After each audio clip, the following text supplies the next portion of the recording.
هلو يا شبابنا، ايه الاخبار؟ يا رب تكونوا بخير دايما كده وفي صحه يا رب. النهارده هنتكلم عن درس جديد وهو used to، درس اساسي برضو، درس مهم جدا. خلينا نتكلم عنه. بستخدمه ساعات في الباراجراف، بستخدمه في الاساي، بستخدمه في الجرامر علينا في المنهج، فدرس مهم جدا. طيب ايه هو الدرس ده؟ درس used to زي ما قلت لك. طيب محتاج اعرف بس اول حاجه هو معناه ايه. اول حاجه used to معناها اعتاد ان.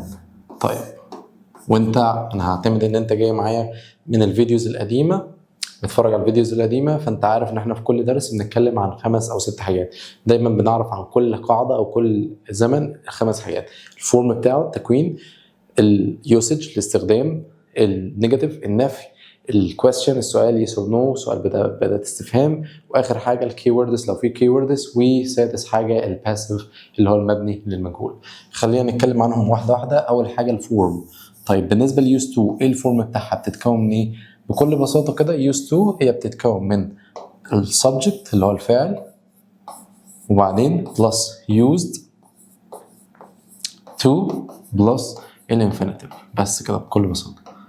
طيب خليك معايا لاخر الفيديو لان في 2 تريكس كده عايزك تاخد بالك منهم. طيب فاعل يوز تو المصدر. طيب خليني برضو اقول لك الاستخدام سريعا. هو انا ليه ممكن استخدم يوز تو؟ يوز تو زي ما لسه قايل لك ان هي معناها اعتاد ان. فتفتكر انا ليه استخدمها؟ لان هي بتعبر عن عاده كانت موجوده فين؟ في الماضي، ولم تعد مستمرة. عادة كانت موجودة في الماضي ودلوقتي العادة دي مش مستمرة، العادة دي مش موجودة. فأنا مش محتاج إن أنا بعد ما استخدم used to أقول لك إن أنا دلوقتي ما بعملش كده، لأن خلاص طالما استخدمت used to المصدر العادة دي ما بقتش موجودة. طيب تعالى نشوف examples. أقول لك والله she used to play in the street. هي كانت متعودة ان هي تلعب في الشارع. انا مش محتاج اقول لك ان هي دلوقتي ما بتعملش كده، لان طالما استخدمت used to خلاص انا فهمت ان دي كانت عادة موجودة في الماضي ولم تعد مستمرة، فاستخدمت فعل used to مصدر. طب example تاني: they used to travel alone. هم كانوا متعودين ان هم بيسافروا لوحدهم، ولكن دلوقتي تعرفوا على اصحاب جداد، فدلوقتي بقوا بيسافروا مع اصحابهم دول. فهتلاقي في التو اكزامبلز دول انا استخدمت السبجكت اللي هو الفاعل، وبعدين used to، وبعدين infinitive مصدر. تمام؟ ده بالنسبه للفورم بتاعي، التكوين بتاعي. طيب لو حبيت ان انا اتكلم عن النيجاتيف النفي، هنفي ازاي؟ تفتكر كده used to دي ايه نفيها؟ فكر معايا قبل ما اقول لك النفي بتاعها. قال لي طبعا هتبتدي بالسبجكت اللي هو الفاعل، جميل زي الفل، وبعدين هستخدم didn't عشان دي عادة كانت موجودة فين؟ في الماضي، فاستخدم didn't. ودidn't انا عارف من ايام الماضي البسيط، فيديو الماضي البسيط، ان didn't دايما وراها المصدر، فused هتبقى use to والمصدر. تاني خدت بالك ان انا ما كتبتش الدي؟ خدت بالك انا ما كتبتش الدي ليه؟ ما كتبتش الدي يا مستر؟ لان didn't دايما بيجي وراها المصدر، فهتبقى فاعل didn't use بس to المصدر. طيب فتعالى كده نشوف examples امثله. هقول لك I didn't use to smoke. انا لم اعتد على التدخين، ما كنتش متعود ان انا ادخن. ومش شرط ان انا اكون دلوقتي بدخن، عادي يعني ممكن اقول لك ما اتعودتش على التدخين ودلوقتي ما تعرفش، ممكن اكون بدخن ما بدخنش هكذا. اقول لك she didn't use to play in the street. هي ما كانتش متعودة ان هي تلعب في الشارع، فهتلاقيني ان انا استخدمت الفعل عادي خالص didn't use بس، وبعدين to عادي خالص، والمصدر مصدر. يبقى انا كده اتكلمت على التكوين: فاعل subject used to والمصدر. انما لو جيت انفي النيجاتيف subject didn't use to والمصدر. اتكلمنا عن استخدام بستخدمها عادة كانت موجودة في الماضي، ودلوقتي العادة دي مش مستمر. طيب لو حبيت أعرف إزاي أعمل questions أسئلة، احنا عندنا طبعا نوعين من الأسئلة، yes or no سؤال بمعنى هل، والسؤال التاني WH اللي هو السؤال بأداة استفهام. طب هعمل ده ازاي وهعمل ده ازاي؟ قال اليس اور نو ده دايما بيبتدي بفعل مساعد. ايه الفعل المساعد اللي عندنا في الدرس ده اللي انت لفيت بيه؟ didn't، بس هنا انا هسأل بدid. وبعدين الفاعل subject use to والمصدر. ايه ده مستر انت نسيت تكتب في use to تحط لي الدي used. هقول لك لا انا ما نسيتش، اصل did كمان بيجي وراه فعل في المصدر، فعشان كده هي دايما هتبقى use did subject use to المصدر. طب تعالى كده نشوف example. did you use to play tennis؟ هل انت كنت متعود ان انت تلعب تنس؟ فانت لو ايوه تقول لي yes، وهنحول اليو دي الاي did. طب ليه بنحول اليو مستر؟ جيف فالي كده، ليه بنحول اليو مستر؟ انا مركز في الحته دي. ليه بنحول يو؟ لان احنا بنحولها عشان خاطر الميننج. انا لما بقول لك دلوقتي انت اكلت، فانت بترد عليا تقول لي ايوه انا اكلت، فبتحول كلمه انت اللي انا قلت لك في السؤال لانا، نفس الفكره. بقول لك did you used to play tennis؟ هل انت كنت متعود ان انت تلعب تنس؟ فبتحول يو لاي. ولو نو يبقى نو I didn't. طب لو عملت سؤال بدأت استفهام، متعودين ان احنا بناخد نفس الفورم، بحط بس في الاول WH او الكويستشن وورد اللي هي أداة الاستفهام، وبعدين did الفعل use to والمصدر. يبقى أداة الاستفهام وبعدين did فعل use to والمصدر. طبعا برضو مفيش هنا دي. ليه مفيش دي؟ لأن لأن did دايما وراها use. نفس الكلام اللي قلنا هنا، احنا نقلنا التكوين بس. دايما did وراها مصدر، فعشان كده المصدر من use. طيب هقول لك for example what did you use to do when you were a child؟ انت كنت متعود تعمل ايه لما انت كنت طفل؟ والله انا كنت متعود ان انا بلعب في الشارع، فهنحول اليو ل I used to play in the street. ايه ده مستر انت كتبت ليه used هنا؟ تحيرتني معاك، هنا used وهنا use. هو انت مره تكتبها لي use ومره تكتبها لي used؟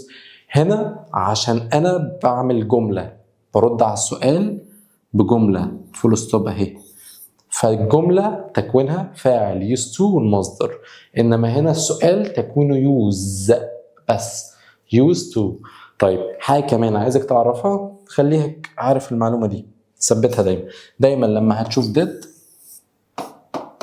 او هتشوف didn't، سواء شفت did او didn't، دايما هتلاقي وراهم use بس to.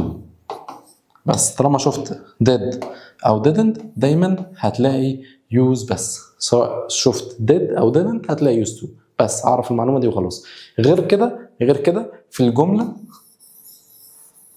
احنا عن الجمله العاديه المثبته او الاخباريه اللي هي جمله مثبته برضو، بتبقى فاعل وفيها used to عادي.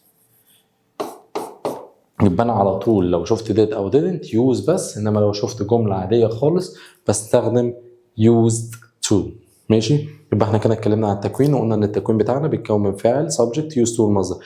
النفي فاعل didn't use to المصدر. طيب سؤال بمعنى هل، did فاعل used to المصدر. سؤال بأداة استفهام، أداة استفهام did فاعل use to المصدر. طيب حبيت ان انا اعرف الباسيف المبني للمجهول، ودي معلومة يعني معلومة مهمة، معلومة يعني مش على كل المراحل، مش على كل، تقريبا مش على الاعدادي، ولكن اكتر هنشوفها اكتر في الثانوي. ولكن معلومه مهمه خليك عارفها، عشان لو شفتها في باسج، شفتها في قطعه، شفتها في دايالوج، في محادثه، شفتها في ايا كان، شفتها في ترانسليشن ترجمه، تبقى عارف ازاي تترجم. يعني دايما ما تمشيش بمبدا ان الحته دي مش عليا فخلاص انا هبعد عنها، يلا هسكيب الدقيقتين دول، هعدي الدقيقتين 3 دول. لا، انت عندك ترانسليشن، عندك ترجمه، عندك قطع، عندك باسجز، عندك باراجراف او اسي، عندك مقال او باراجراف. الحاجات دي كلها مرتبطه ان انت تبقى عارف كل حاجه، لازم تبقى عارف كل معلومه، كل كبيره وصغيره لازم تبقى عارفها. تمام. طيب ايه الباسف ده؟ الباسف ده اللي هو المبني المجهول، والمبني المجهول بنهتم بالمفعول. فاول حاجه الاوبجكت مهتم بيه اهو، مكبره لك. طيب مفعول، وبعدين used to be، وبعدين الباست participle تصريف ثالث للفعل.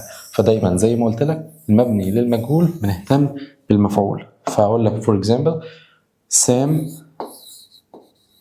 used to visit his uncle. سام كان متعود ان هو يزور his uncle. لو قلت لك تعال نخلي الجمله دي مبنيه للمجهول، فين المفعول؟ his uncle، عمه او خاله، يبقى ده اللي هنبتدي بيه his uncle. وبعدين قلت لي used to be ثابته ما بتتغيرش. التصريف التالت فعل visit هنخليها visited. ممكن في الاخر جاي لك by him، بواسطته، عن طريقه، من خلاله. كنت قايل لك قبل كده ان by هتلاقي دايما وراها ضمير مفعول. ماشي. طيب example تاني she used to play tennis. هي اعتادت ان هي تلعب تنس. لما اجي اقول لك تعال نخلي الجمله دي في الباسيف، في المفعول تنس، يبقى تنس used to be، والتصريف التالت من play played. جميل. تمام. طيب زي الفل. اوكي خلاص تمام. يبقى tennis used to be played، مفيش اي مشكله. طيب يبقى احنا كده عرفنا الباسيف ان هو object مفعول used to be، دي ثابته ما بتتغيرش، وبعدين past participle اللي هو التصريف الثالث للفعل. طيب كنت قايل لك في اول فيديو ان في معلومتين مهمين جدا عايزك تعرفهم. امتى الاقي بعد used to، امتى الاقي بعد used to noun اسم او verb ing. ساعات كده بشوفها مستر ان used to دي وراها noun او verb ing. امتى هشوف الكلام ده؟ قال لي لو لقيت في الاول ان انت الجمله عندك بدأ بسبجكت، ده شيء منطقي. بعد السبجكت ده بقى لو لقيت ان انت عندك شكل من اشكال verb to be او get او become، ساعتها used to لازم يبقى وراها يا noun يا verb ing. تاني، امتى الاقي بعد used to noun او verb ing؟ امتى بعد used to يبقى وراها اسم او verb ing؟ لو لقيت قبل used to دي be verb to be او get او become. يعني لو شفت be بس او get بس او become بس، ساعتها دايما هستخدم used to. بس انا عايزك تبقى بتشغل دماغك، ما تبقاش بتحفظ، ما تبقاش قفل كده وضيق ان انت بتحفظ على طول. يعني انا قلت لك be دي بقى ممكن تبقى am، ممكن تبقى is، ممكن تبقى are. انا قلت لك verb to be. ممكن تبقى في الماضي was aware. ماشي. طيب get دي ممكن تبقى got في الماضي، ممكن تبقى gets مع الهي والشي والات. become دي ممكن تبقى became في الماضي، ممكن تبقى becomes مع الهي والشي والات. فانا عايزك ان الحاجات الرئيسيه، الحاجات الاساسيه هم الثلاثه دول: become وجيت وفيرب تو بي. انت بقى عارف مشتقاتهم ان فيرب تو بي ده ممكن يبقى ام ويز اور او ويز واي. كلمه جيت دي ممكن تبقى جيت مضارع، ممكن تبقى جيتس مع الشي والهي والات، ممكن تبقى جوت في الماضي. طيب كلمه become ممكن تبقى في الماضي became، ممكن تبقى في المضارع مع الشي والهي والات becomes، هكذا. فانا في الاخر لو شفت اي حاجه من الجروب ده، من المجموعه دول بقى قبل used to، ساعتها هيبقى وراها يا noun يا verb ing. For example علي is used to smoking، يعني علي اتعود على التدخين. لو جيت بصيت كده ليه هنا انا استخدمت smoking؟ لان هنا قبل used to في is. او example تاني she got، او خليها في present عشان اوريك الشكل بتاعها. she gets used to going shopping. هي اتعودت، اصبحت معتادة على ان هي تروح تعمل تسوق. she gets اهي، كنت بقول لك ان ممكن تبقى مع she والهي ولقيته المفرد تبقى gets في المضارع البسيط. ارجع اسمع فيديو المضارع البسيط. she gets used to وادي الفيرب ing. تمام، يبقى دي اول تركية ان احنا ممكن مع used to يجي noun بعدها وفيرب ing. ده امتى؟ في حالة ايه؟ ان قبلها شكل من اشكال الفيرب to be او get او become. طيب انت عايز اعرف التركية التانية او المعلومة التانية. ايه هي التركية التانية او المعلومة التانية؟ هديك 2 examples وفكر لي فيهم. she used to be lazy، هي كانت متعودة ان هي تكون كسولة. but now، ولكن دلوقتي she، وقلت لك التشويسز بتاعتك is ولا isn't ولا does ولا doesn't. فكر فيها قبل ما انا مجاوب. طيب الاكزامبل التاني she used to play in the street but now she،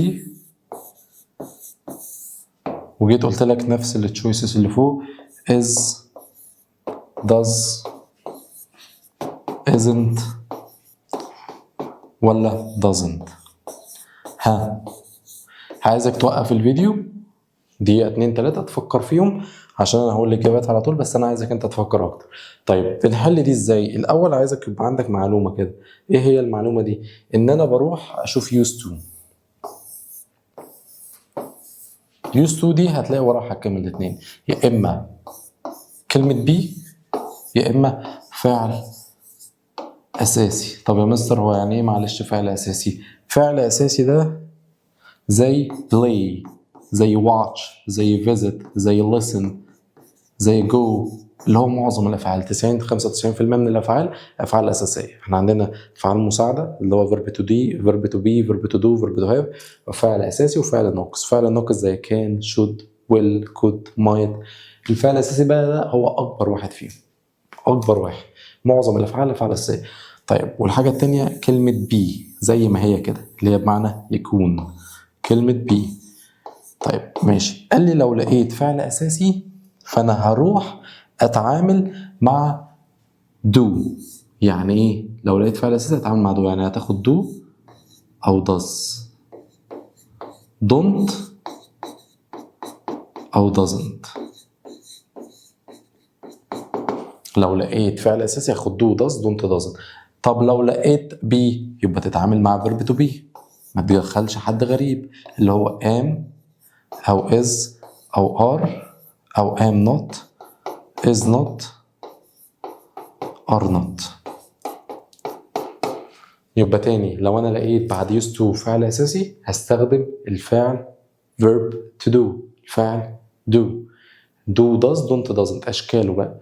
طب لو لقيت كلمة be هتعامل مع verb to be am with are يا am not is not are not. تعال نرجع بقى للي احنا لسه قايلينه ده. تعال نشوف بقى. اتمنى ان انت دلوقتي تكون حلتها، لو ما حلتهاش لحد دلوقتي وقف الفيديو حلها قبل انا ما احلها.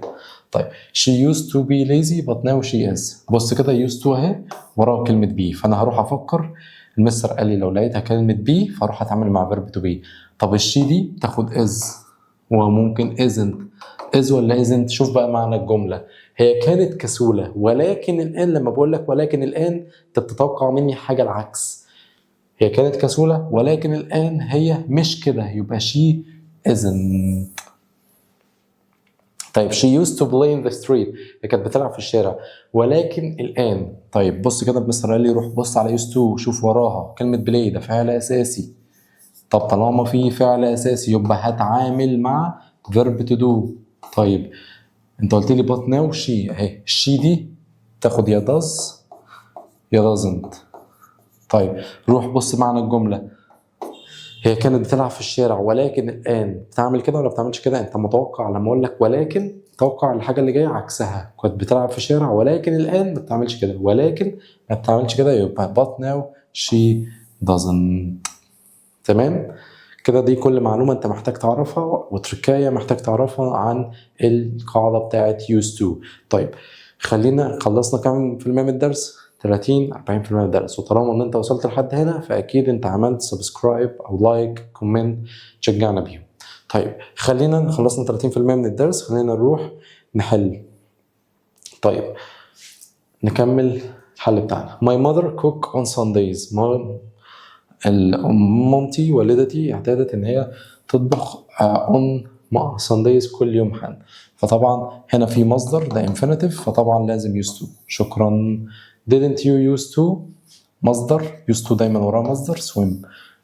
شكرا. عايزك توقف كده مع كل سؤال توقف وتشوف الإجابة، يعني حاول تجاوب انت قبل ما انا ما اجاوب. I didn't used to this much to be. used to بيجي وراها مصدر watch. شكرا. you will noisy children soon. انت you will noisy children soon. كلمة noisy دي يعني ضوضاء. طب يعني ايه ضوضاء؟ ضوضاء دي صفة. طب ايه العلاقة؟ ما هو بص انا بقول لك انت سوف تعتاد على اطفال المزعجين قريبا. you will be used to. you will be used to. أنت ستتعود على الأطفال المزعجين دول قريبا. طيب ماشي. أليسون used to my best friend. صديقي أو أليسون ده اعتاد أن يكون صديقي المقرب. used to عايز وراها المصدر يبقى be. شكرا. I used to a glass of red wine every day. I used to بيجي وراها المصدر يبقى drink. شكرا. I was used to sunshine in Hawaii. used to وراها مصدر see. شكرا. Are you used to؟ هنا خد بالك بقى are you used to مش did. احنا متعودين بنسأل بدid، وطالما شفت شكل من اشكال verb to be قبل used to اللي هو am was or was aware فساعتها يبقى في verb in the noun يبقى دي eating. My brother is used to مصدر get up. did بيجي وراه فعل في المصدر use. بس كده خلصنا الحل بتاعنا. اتمنى ان انت تكون في كل سؤال كنت وقفت اتفرجت على الفيديو شفت وقفت وشفت الحل بتاعك، انت بتحل ازاي احنا بنحل ازاي هكذا. طيب دي كده كل المعلومات اللي انا محتاج اقولها لك النهارده عن used to. قاعدة used to من القاعدات اللذيذة السهلة ان احنا ممكن نستخدمها في paragraph نستخدمها في essay. قاعدة لذيذة جدا. اتمنى ان انت بقى خلصت حليت انا معاك. حاول ان انت تاخد المرجع بتاعك سواء مذكرة معاك ملزمة معاك كتاب خارجي ان انت تحاول تحل عليها اكتر بحيث ان انت تثبت المعلومات دي تحتفظ طبعا بالمعلومات دي. القاعدة بتاعتنا التكوين نفي استخدام سؤال الباسف تحتفظ بالمعلومات دي بعد كده تتجه ان انت تروح تحل زي ما احنا بنعمل عندنا في السنتر بالظبط. طيب ده كل اللي محتاج اقوله لك النهارده. اتمنى ان انت تكون عملت لنا سبسكرايب وكومنت او لايك علشان تشجعنا نستمر في تنزيل المحتوى ده. محتوى مجاني 100%، فاتمنى ان انت تشجعنا اكتر. تمام. That's it for today. وده كل حاجة النهارده. We see you next video. Bye bye.